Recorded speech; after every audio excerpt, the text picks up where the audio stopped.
Well, NASA says the mystery is solved. The space agency made the major announcement Monday that there is flowing water on Mars. That discovery is changing everything we thought we knew about the red planet. Here's Chip Reed.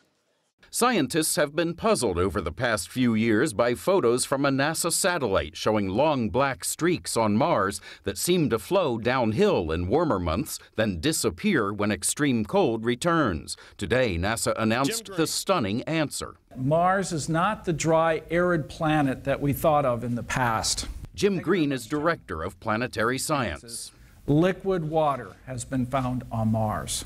The water is salty, which explains how it can be in liquid form in such cold temperatures. And water on Mars, of course, raises an intriguing question.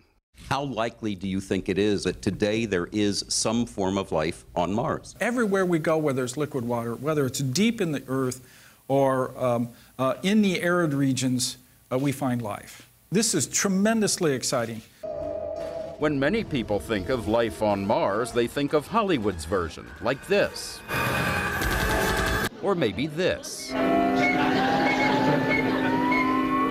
But what scientists are thinking about is this: microbes, so tiny millions could fit in the eye of a needle.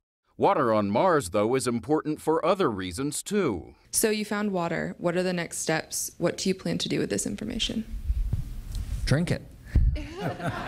NASA's John Grunsfeld isn't kidding. Water on Mars could be a lifesaver for future astronauts. One estimate of the amount of surface water on Mars is that it's enough to fill 38 Olympic-sized swimming pools. That may not sound like much, but on Twitter, someone imagined this exchange. NASA, we have found water on Mars. California, that's cool. Can we have some? Chip Reed, CBS News, Washington. Tariq Malik is an astrojournalist and managing editor of Space.com, and he joins us now for more. Thanks for being here. Pleasure. So this is a huge discovery. Explain how big this discovery of water flowing on Mars. You're seeing essentially that when it's warmer on Mars, you see some signs of flowing, and when it's colder, you don't, meaning that there might be some water there. Exactly. Well, the biggest, like the holy grail for Mars exploration is there life there? And one way that NASA has been trying to chase that down is to follow the water. On Earth, you know, our oceans, rivers, wherever there's water, there's some form of life, microbes and whatnot. And so that has kind of been what they've been following. Now, they know billions of years ago there were lakes and there's an ocean worth of water, but nothing so far until about 5 years ago where they saw these weird streaks.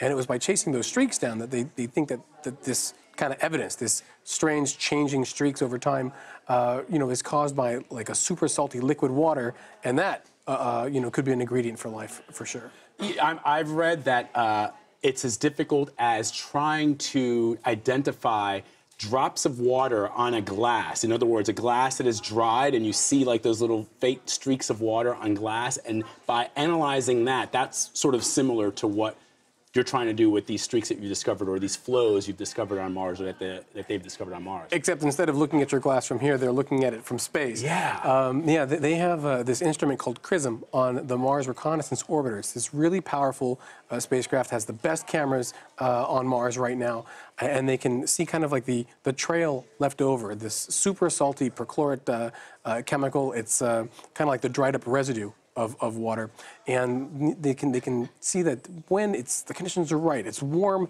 it's kind of summer. That's warm is relative. It's minus 10 degrees and above. This super salty kind of quality allows the liquid water to kind of stay on the surface and cause these streaks. When it gets colder, the streaks fade away. When it gets warmer again, they come back. And 5 years of evidence has led them to kind of conclude that this is actually happening on Mars. And knowing that there's liquid water in some form is a huge boost, both to the search for life, possibly using that kind of water. Is there more of it than they thought buried underneath? So there's a lot of kind of potential discoveries that can come from this. So what I find really fascinating is that we're having this discussion and this discovery around the time that this movie, The Martian, is out. That's right.